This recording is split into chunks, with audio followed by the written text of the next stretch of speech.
All right, Ray Nation, you're worried. Yes, I get it. I get it. I get it. We have a bunch of questions here. I'm going to answer some of those questions and hopefully we can talk about some of the things that are bothering you here on the Put On Raiders podcast.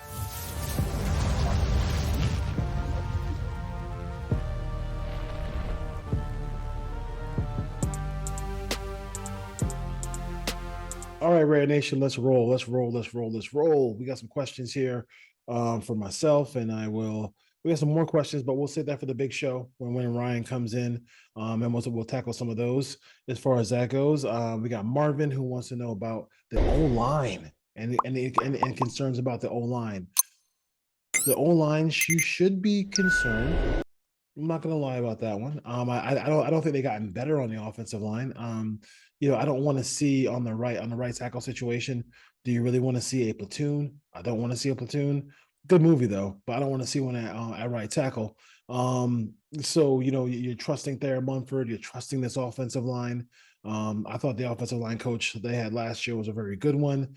They did play decently there when they played a really good defensive line. They did struggle, but they were decent. They're decent. They were 15, 16, 17 as far as from what I've seen last year. So we'll have to see what happens there. They do have DJ Fluker. Can DJ Fluker slide inside? I don't know. I don't know if their Munford can slide inside. But right now you have, you're not worried about Parham too much, although I wish Parham was playing center. James is back. So whether you like James or not, he's back. Colton Miller on the left side, and then the right side of the line. The right side of the line in um, most offenses you put together will be an offensive line that part of the offensive line is the run blocking, is the power side. So especially with a right-handed quarterback. Now, does right tackle become more of an issue if the Raiders draft a Michael Penix? Because then you're flipping the line. The blind side isn't the left tackle side. It's the right tackle side. So you're gonna need some help there, and you can't always it kind of hurts your offense to sit there and and help a bad side of the offensive line with a running back chipping and all those things like that. So we'll see. We'll see what the Raiders do here as far as the offensive line goes.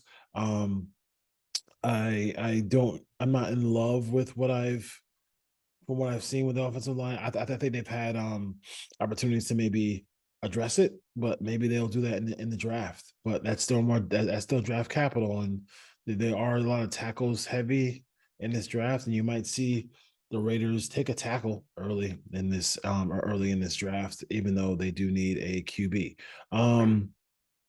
Mary wants to know about Getsy. Um, listen, let's just be like, in my opinion, and this is my opinion. This is my opinion. It's nobody else's. Um, I feel like he is a guy who was he was the guy who would take the 2-year deal. You know what I mean? He was the guy who would take the 2-year deal. The most offensive and defensive coordinators get a 3-year deal. He was the guy who said, "Oh, I'll take a 2-year deal." So I find that weird. I mean, everybody wants to get on Cliff Kingsbury, but it was a 3-year deal, and maybe Magic Johnson and company, Adam Peters, ended up offering more money. And also the opportunity to work with a Drake May, the opportunity to work with a Jaden Daniels, dare I say, a JJ McCarthy, if you will. So I mean, I don't think that's going to happen at a second pick in the draft. But Washington had a second pick in the draft. Washington had a second pick in the draft, and they're gonna do everything they can to get that ship going in the right direction. We'll see what happens as far as that goes. But yeah, do I trust Getsy to get this offense going? He has to just show it. I mean, I'm not gonna poo poo it. I'm not gonna sit there and just talk trash about Getsy every 5 seconds. He wasn't everybody's choice on this channel. The most watched Raider show that we've ever had was when we thought we were getting Cliff Kingsbury. One of the lowest watch shows is when they officially announced Luke Getzey as the offensive coordinator. So you're not excited about it. I'm not excited about it.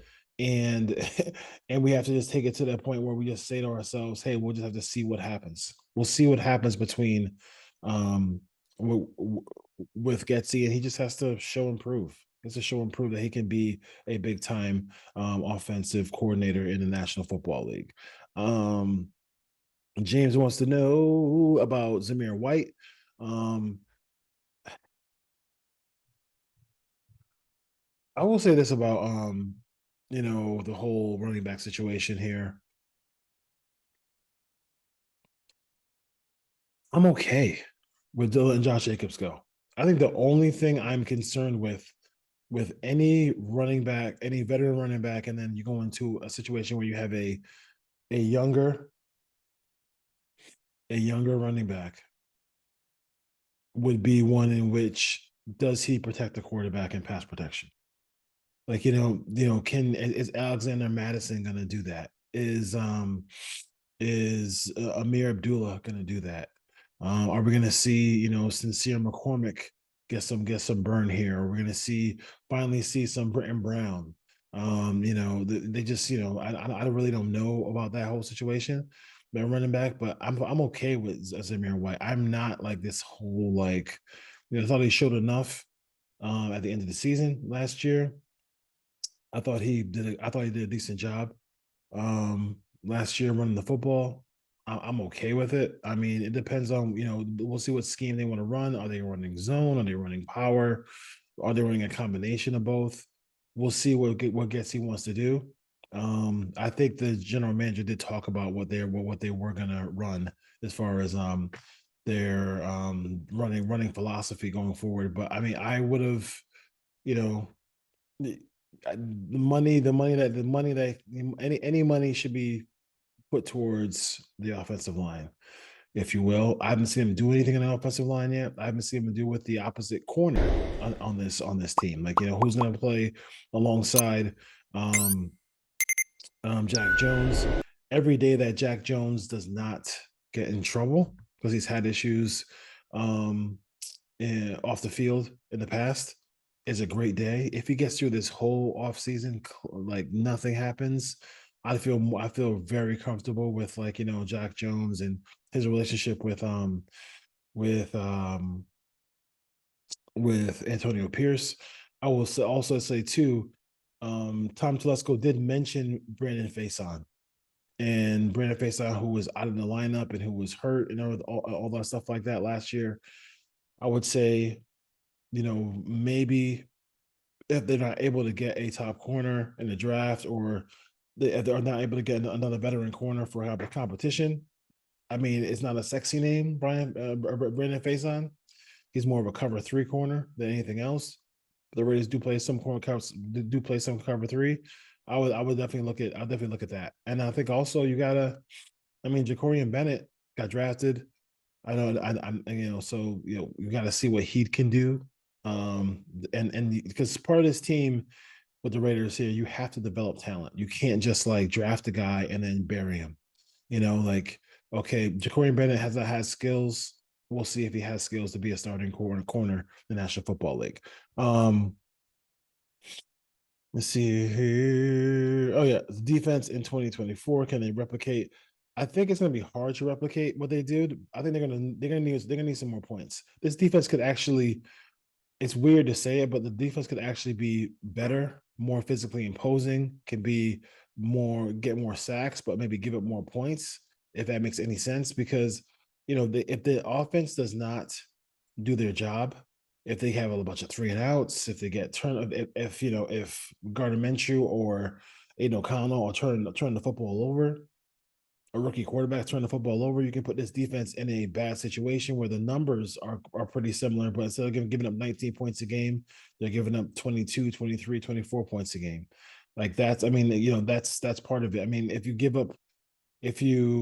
the football up in your own end at the 25-yard line because you fumbled, or you strip sack, or you throw an interception, that's something to think about. So that's something to think about as well too. You can't just, I mean, that's going to be hard for your defense to overcome those things. So I would say the defense could possibly be the defense literally could possibly be better. Um, and the defense could possibly be better, but not have it not show. I think that's a possibility. That's a strong possibility as far as that goes. Let's see what else we got here. We got one. We got another question here. Let me just scroll down and see if we got any more questions. Um, no, I don't think we do. I don't think we do right now. I think I got one more about the. Oh yeah, linebacker. Yeah, linebacker. Yes. The same way the Raiders have a kind of like ignored the defensive tackle position until this year, the linebacking core has been ignored as well. I think Spillane is still to me still going to show he has to me one more year from Spillane or Spill as Antonio Pierce affectionately calls him. I would say to myself, okay, let me see if this guy can do it one more time. Let me see if this guy can do it one more time, right? And if he can do it one more time, um, that's when I really will believe in him as our weak side linebacker.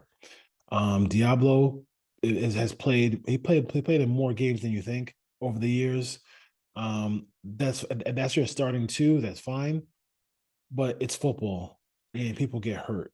And I think that's the one thing that I'm really concerned with is like who is going to pick up the slack when some of these guys, if Spillane or Diablo get hurt. I know some people really like Masterson.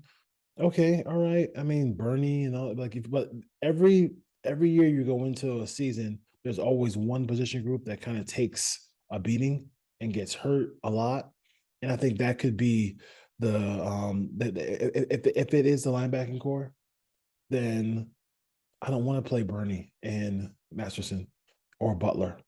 I don't want to do that. I don't want to do that. So let's see. Hopefully in free agency, when they get past June 1st, if they can do those, if they can get get that going, that'd be great. Um, but I would say that would be the last concern. Would be would be linebacker. As far as that, and just adding some depth, quality depth. I mean, and getting a young piece in here would probably be nice as far as that goes. All right, put on Raiders podcast. A little short one for you this morning, and then the big show where Ryan Holmes is coming up soon.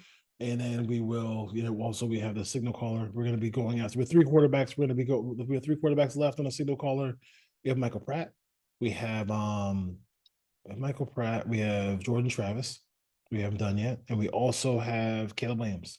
Caleb Williams will do last. He's earned that right because he's probably going to be the consensus number one pick in this draft as well, too. So, and then don't forget, Ryan and I will do our mock drafts. He'll do his, I'll do mine, and then we will we'll see how that goes as well too. His usually is more spot on than mine is, but I'm gonna see if I can beat him this year. All right, later. Go Raiders.